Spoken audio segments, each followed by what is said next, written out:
তারা যে নতুন বাংলাদেশের কথা বলছে, এখানে তারা ৩টা তারিখ ঘোষণা করেছে, আপনি নিশ্চয়ই জানেন। একটা হচ্ছে গিয়ে ১৬ জুলাই হচ্ছে গিয়ে আপনার জুলাই গণ অভ্যুত্থান দিবস বলা হচ্ছে, না, আবু সাইদ দিবস ১৬ জুলাই, এবং ৫ই আগস্ট হচ্ছে গিয়ে জুলাই গণ অভ্যুত্থান দিবস, এবং ৮ই আগস্ট নতুন বাংলাদেশ দিবস। এই ৩টি আবার অন্যদের পক্ষ থেকে এই ৩টি তারিখকে আবার ভিন্নভাবে বলা হয়েছে। অন্যরা বলতে যারা এই সরকারের বিরোধী, আমি ধারণা করছি যে আওয়ামী লীগই হয়তো হবে বা অন্য কেউ হবে, আমি জানি না, এখানে কোনো ব্যানার আমি দেখতে পাইনি। তারা বলছে ১৬ জুলাই হচ্ছে গিয়ে ষড়যন্ত্র দিবস, ৫ই আগস্ট হচ্ছে গিয়ে পুলিশ হত্যা দিবস, এবং ৮ই আগস্ট হচ্ছে গিয়ে কালো দিবস। যাই হোক, কিন্তু আমি যদি জানতে চাই যে এই যে ১৬ জুলাই আবু সাইদ দিবস, ৮ই আগস্ট নতুন বাংলাদেশ দিবস, এবং ৫ই আগস্ট জুলাই গণ অভ্যুত্থান দিবস, এই যে ৩টি তারিখ, আমরা জানি আমাদের ৩টি তারিখ আছে। একটি হচ্ছে গিয়ে আমাদের ২৬শে মার্চ স্বাধীনতা দিবস, ২১শে ফেব্রুয়ারি আমাদের শহীদ দিবস, রাইট, এবং আমাদের ১৬ই ডিসেম্বর আমাদের বিজয় দিবস। হ্যাঁ, এই ৩টিকে প্রতিস্থাপন করার জন্য কি এই নতুন ৩টি তারিখ কিনা? হ্যাঁ, সুলতানা, ধন্যবাদ আমাকে আমন্ত্রণ জানানোর জন্য। আমার সঙ্গে দুই খুবই সিনিয়র পার্সন আছেন, তারা অবশ্যই তাদের প্রজ্ঞা এবং তাদের কথা বলবেন। আমি যেটা আমরা যারা সাধারণ মানুষ সেটা কিন্তু গত ১০ মাসে খুব স্বাভাবিকভাবেই লক্ষ্য করেছি যে আমাদের ১৬ই ডিসেম্বর পালিত হয়নি, আমাদের ২১শে ফেব্রুয়ারি সেভাবে পালিত হয়নি, আমাদের ২৬শে মার্চ পালিত হয়নি। এমনকি এই যে দিবসগুলো সম্ভবত ১৬ই ডিসেম্বরে যে অথবা ২৬শে মার্চে আমাদের যে বর্তমানের যে ইন্টারিম সরকার প্রধান উপদেষ্টা, নট সরকার প্রধান, মাফ করবেন, ইন্টারিম প্রধান ডক্টর ইউনূস, তিনি বিদেশেও গিয়েছেন, হ্যাঁ, আমাদের স্বাধীনতার প্যারেড বাদ দিয়ে। তাহলে এবং আপনি খেয়াল করে দেখবেন যে তারা যে নতুন যে প্রথম যে ডক্টর ইউনূস ভুয়ার সাথে, ভয়েস অফ আমেরিকার সাথে বলেছিলেন যে রিসেট বাটন উনি চাপ দিয়েছেন, উনি বাংলাদেশের পুরনো ভুলে যেতে বলেছেন, যে মানে তার মানে সেই পুরনো ইতিহাসটা হচ্ছে বাংলাদেশের মুক্তিযুদ্ধ অথবা জন্ম এবং ১৯৭১ এবং সেই বিষয়গুলো তিনি টোটালি রিসেট করতে চান। আমার কাছে এটা সেই রিসেট বাটনেরই একটা অংশ এবং একটা কার্যকর পদক্ষেপ তাদের কাছ থেকে আমার মনে হয়েছে। আজকে আবু সাইদ দিবস, কিন্তু আমরা খুব অবাক হয়ে যাই, যেটা গিয়াস ভাই বললেন যে তারা আন্দোলন করেছে কোটার সংস্কার করতে, কিন্তু তারা কিন্তু ক্ষমতায় এসেছে ১০ মাস। এই কোটার কি হয়েছে, যে মুক্তিযোদ্ধা কোটা বা যে কোটার যেটা সেইটা কিন্তু তারা আরো বেশি কোটা প্রয়োগ করেছে। তারা তাদের লোকজন উইদাউট ইন্টারভিউ এবং যে কোনো ভাবে তারা সরকারের লোক ঢুকাচ্ছে। আমরা বিসিএস এরও একটা জিনিস দেখলাম যে তারা কিভাবে কত দ্রুত তাদের লোকজন ঢুকাতে পারে। এই যে আবু সাইদ যিনি মারা গেলেন, এবং আমরা একটা বড় জিনিস যে শহীদদের নিয়ে এই আবু সাইদের ছবি আমরা দেখি, ইন্টারিম ডক্টর ইউনূস সব জায়গায় দেখাচ্ছেন, কিন্তু সেই লোকটার মৃত্যু কেমন করেছে, সেই ময়না তদন্ত, সেই বিচার প্রক্রিয়া কি আমরা দেখেছি? এমনকি জুলাইয়ে যত মানুষের মৃত্যু হয়েছে সেটা ষড়যন্ত্রের কারণে তারা নিজেরা মেরেছে বা কি করেছে সেইটারও কিন্তু খোলাসা করার জন্য তারা মূল বিচার প্রক্রিয়া করেনি। তারা বিচারের নামে যে প্রহসন, গন্ডায় গন্ডায় শত শত মামলা শেখ হাসিনা বা আওয়ামী লীগদের বিরুদ্ধে দিয়েছে এবং সেটার কোনো ভিত্তি নেই। একটা হত্যার জন্য ২০০ সাংবাদিকদের দেখেছি আমরা, তারা জেলে রেখেছে। তারা ইভেন দো দেখেন, মানে কেউই বাদ যায়নি, যে মুক্তিযুদ্ধের কথা বলছে তাকেই হত্যা মামলার আসামি দিচ্ছে। আপনি কয়দিন আগে নির্বাচন কমিশনার নুরুল হুদার ঘটনা আমি চোখ দেখতে পারিনি, মানে আমার মনে হয়েছে আমি স্তব্ধ হয়ে গেছি। এই যে নতুন বাংলাদেশ, আপনি খুব চমৎকার ভাবে একটা টাইটেল করেছেন যে মব এর যে বাংলাদেশ সন্ত্রাসের, এবং এরা জঙ্গি। এবং আপনি একটা জিনিস খেয়াল করে দেখবেন, যখনই তারা তাদের পরিকল্পনাটাকে বাস্তবায়ন করতে চায় তখনই কিন্তু তারা মবটাকে উস্কে দেয়। গত কিছুদিন অতটা ছিল না, আবার শুরু হয়েছে, কারণ এই যে জুলাই ঘোষণা সনদ বা এই যে দিবস, এইটাকে মানুষ, আপনি দেখেন একটা জাতীয় ফল মেলা, মানে আমার দেশ, আমি ওখানে কমেন্টও করিনি, শেয়ার তো দূরের কথা, কারণ আমি জানি আমার এটা আমার দেশ এটা না। তারা এটাকে মানে সংগঠিত করছে, মবটাকে পিছন থেকে সংগঠিত করে তারা বিভিন্ন কার্যক্রম করছে এবং সারা পৃথিবীতে তারা সেটাকে উদাহরণ হিসেবে দিচ্ছে। এবং মানুষের নজর, ফল মেলায় ফল, মানে লুটতরাজ মব যেখানে সেখানে যাকে, এবং এই যে এইগুলো, এই দিবসগুলো আসলে, যেটা মঞ্জুরুল ভাই খুব চমৎকার করে বলেছেন, যে দেখেন এরা আসলে বাংলাদেশটাকে চায় কিনা। যে বাংলাদেশের জন্ম হয়েছিল 1971 সালে, তারা কি ক্ষমতায় এসেছে সংস্কারের জন্য? না, তারা ক্ষমতায় এসেছে ক্ষমতাটাকে ভোগ করার জন্য। এবং তাদের একটা মূল এজেন্ডা, যেটা দেশটাকে অকার্যকর করা, ব্যর্থ, হেনরি কিসিঞ্জারের সেই তলাবিহীন ঝুড়ি বা আমেরিকার বা সাম্রাজ্যবাদের জায়গায় তুলে দেওয়া। যে বাংলাদেশ গত 16 বছর একটা অর্থনৈতিকভাবে স্থিতিশীল হয়েছে, উন্নয়নশীল দেশের, সেই বাংলাদেশ মাত্র 10 মাসে আপনি কি দেখছেন? এটা তো একটা ম্যাজিক না, কিন্তু তারা এই ম্যাজিকটা ঘটাচ্ছে। ম্যাজিকটা ভালোর দিকে না যেয়ে তারা এটা প্রমাণ করতে চেয়েছে এটা একটা জঘন্য দেশ, এখানকার মানুষ জঘন্য, এখানে কোনো সততা নাই। যেমন ডক্টর ইউনূস লাস্ট কোথায় ঘুরতে গেলেন এবং সেখানে উনি ওপেনলি বললেন যে বাংলাদেশের মানুষ টাকার বিনিময়ে ভোট দেয়, লন্ডনে যে। তো এই যখন তার দেশের প্রতি একটা, আমার দেশ আমার হৃদয়ে থাকে, সেই দেশের প্রতি আমি যখন একটা ইন্টারন্যাশনাল প্ল্যাটফর্মে দাঁড়িয়ে একেবারে অ্যাভারেজ গয়ারে যখন আমরা কথা বলবো, সেই জায়গাটা যে মানুষের মুখ দিয়ে আসছে, যে মানুষটা ক্ষমতায় এখন প্রধান জায়গায়, সেই মানুষটা যে পুরো বাংলাদেশকে রিপ্রেজেন্ট করে, সে যখন এই কথা বলে তখন আসলে তার উদ্দেশ্যটা কি এটা আমরা বুঝতে পারি। আমি শেষ হওয়ার আগে গিয়াস ভাইয়ের কয়েকটা কথা বলবো, যে গিয়াস ভাইরা যারা বিএনপি করেন তারা হয়তো ভুলে যান সবকিছুতেই আসলে ওই যে যত দোষ নন্দ ঘোষ আওয়ামী লীগের উপরে চাপাতে পছন্দ করেন। আমি একটু অ্যাড্রেস করব আজকে এই যে বাংলাদেশের, আপনারা যারা প্রত্যেকেই অভিযোগ করেন যে নির্বাচন হয়নি, গত বাংলাদেশ 16 বছর একভাবে হয়েছে, সেই জায়গাতে আপনারা 2000, আমরা কিন্তু ভুলে না এই যে হচ্ছে ইয়াজউদ্দিনের যে সময়টা ছিল, কিভাবে তত্ত্বাবধায়ক সরকারকে বিতর্কিত করা হয়েছে, কিভাবে এক রাতের এটা বোধহয় 15ই ফেব্রুয়ারি অথবা জানুয়ারি, আমি ভুলে গিয়েছি, একটা ফেব্রুয়ারি নির্বাচন হয়েছে, কিভাবে মাগুরাতে উপনির্বাচনে সেই 2002 সালে কত হত্যা সহিংসতা, কোন লেভেলের নির্যাতন বিএনপির শাসন আমলেও করেছে।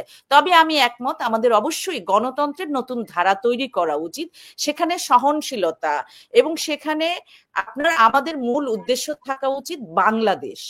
আজকে যারা রাজনীতি করেন তাদেরকে আমি সেলুট দিতে যাই, তারা কিন্তু যতই করেন, আমরা সব কথায় কথায় রাজনীতি, আমি নিজে সরাসরি এখানে করি কিন্তু আমি বাংলাদেশে করি না, এখানেও কোনো পার্টি যান না, তৃতীয় পক্ষ হয়ে কাজ করি, কিন্তু আমি রাজনীতিবিদদের স্যালুট দিতে যাই, দিন শেষে তাদের জনগণের কাছে ফিরতে হয়, সে বিএনপি আওয়ামী লীগ যাই করুক, কিন্তু তারা কিন্তু দেশের বাইরে ভাবতে, একমাত্র জামাত এবং জামাতের B team, C team, NCP, এই যে এবি টেবি যা হচ্ছে, তারা অন্য পারপাস সার্ভ করার জন্য রাজনীতি। কিন্তু আজকে বিএনপি এবং আওয়ামী লীগ দুটো বড় দল, তারা মানুষের, ব্যাপক মানুষের এজন্যই সমর্থন পায়, দিন শেষে তাদের দেশের কাছে যেতে হয়।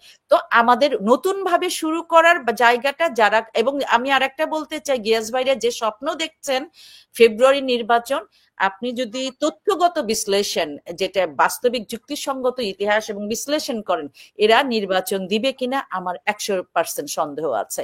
এবং সেই জায়গাটা আসলে যতক্ষণ জনগণ জেগে না উঠবে, জনগণকে সাথে নিয়ে আপনারা হচ্ছে ওই জায়গা আসতে পারেন, ততক্ষণ পর্যন্ত এই জায়গাটা, আমাদের স্বপ্নটা সফল হবে না, নির্বাচনের আশাটা। আজকের যে পরিস্থিতি, এই পরিস্থিতি তো হওয়ার কথা ছিল না।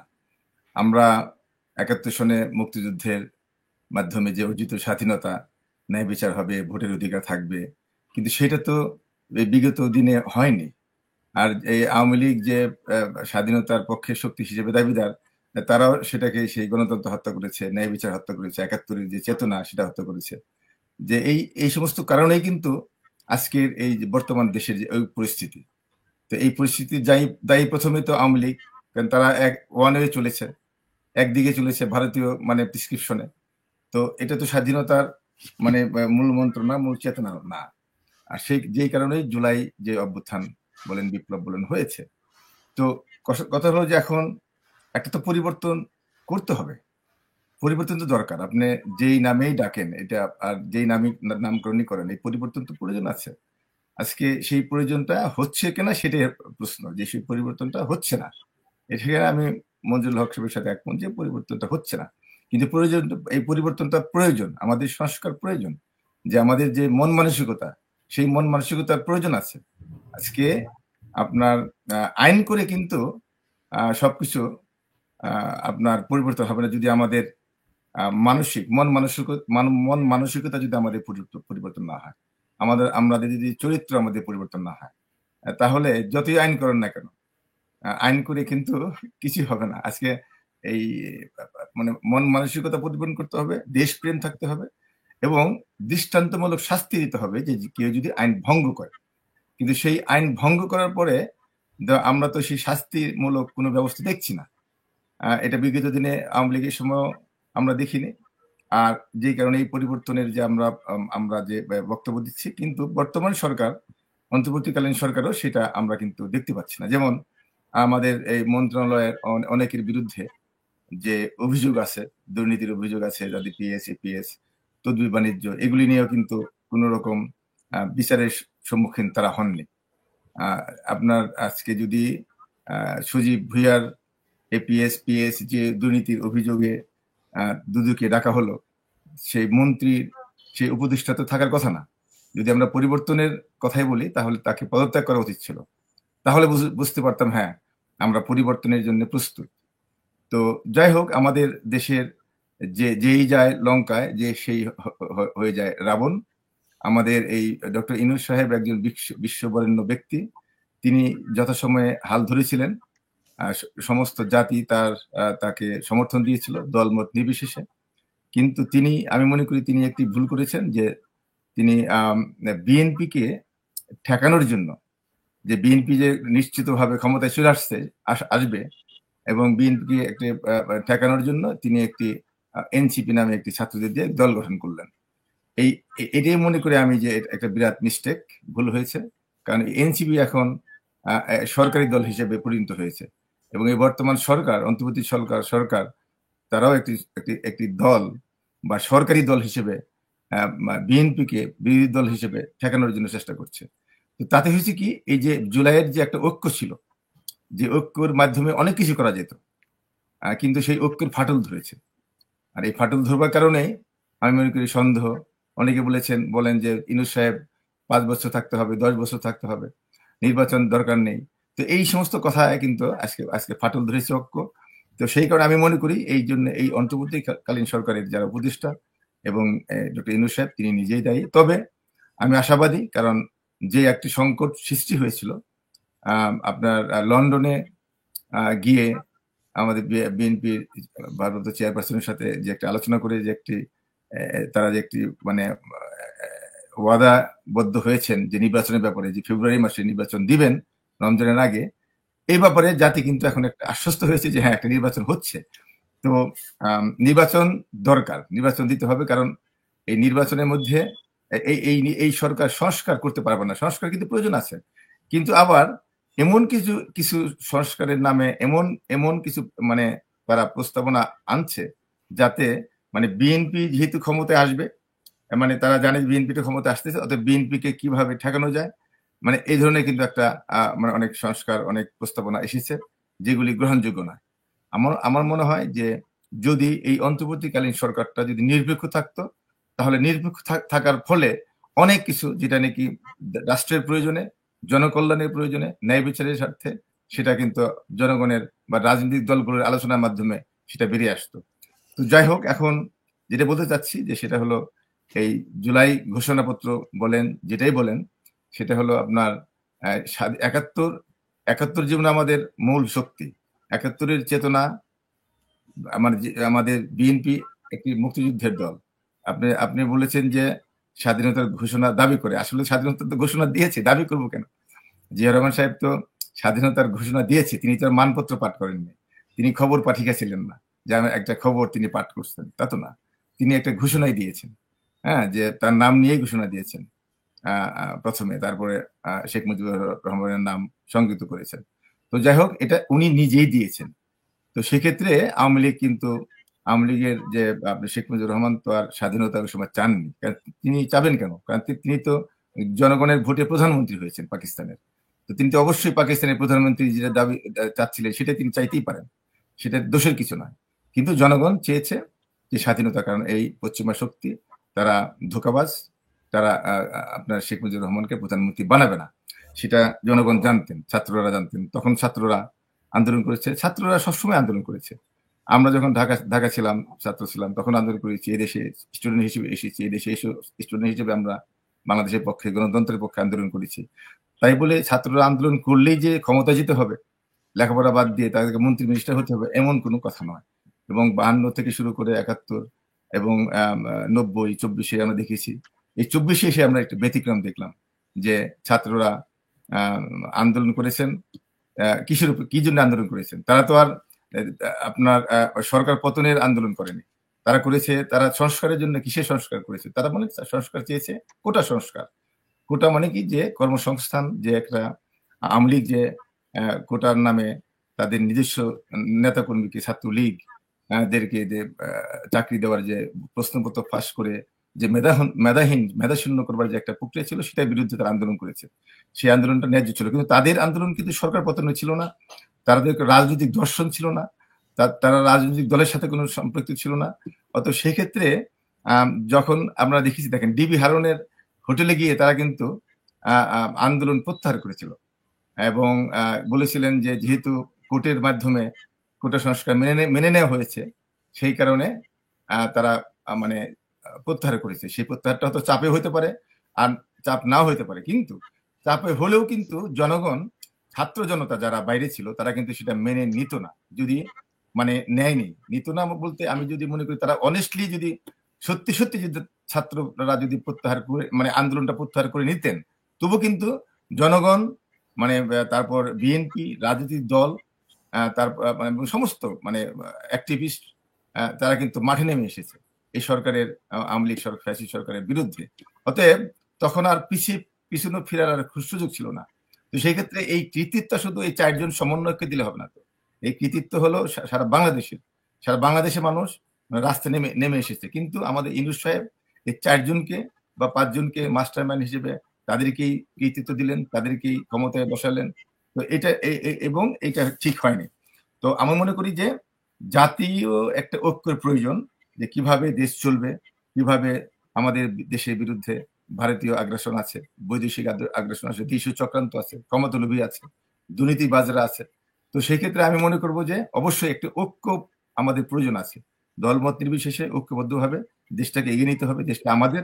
এবং এখানে সমস্ত দল একসাথে কাজ করা উচিত। কিন্তু আমরা দেখেছি যে ক্ষমতায় যাবার জন্য মানে বিভিন্ন ধরনের প্রক্রিয়া। একটা জিনিস এখানে বলতে চাই, বিএনপি কিন্তু এই গণঅভ্যুত্থানের ফলেই যে বিএনপি সুযোগ এসেছে মানে ক্ষমতায় যাবার, তা নয়। কিন্তু আওয়ামী লীগের আমলে যতগুলি নির্বাচন হয়েছে, ততগুলি নির্বাচন যদি সুষ্ঠু হতো, তাহলে বিএনপি ক্ষমতায় আসতো, এই 3বারে আসতো। এমন না যে বিএনপি এবার একটা আলাদিনের চেরাগ পেয়ে গেছে, এবার একটা এই অভ্যুত্থানের মাধ্যমে বিএনপি ক্ষমতায় আসছে। জি, বিএনপি যদি আলাদিনের চেরাগ পেয়ে গেছে, এটা আপনি বলছেন, আমরা কেউ বলি না এখন পর্যন্ত। এখন কিন্তু ধরেন লন্ডনে আপনি বলছিলেন যে একটা দেশের মানে ডক্টর ইউনূস এবং তারেক রহমানের মধ্যে যে বৈঠক হয়েছে, এটার ফলে একটা নতুন কিছু সৃষ্টি হয়েছে আপনি বলছেন।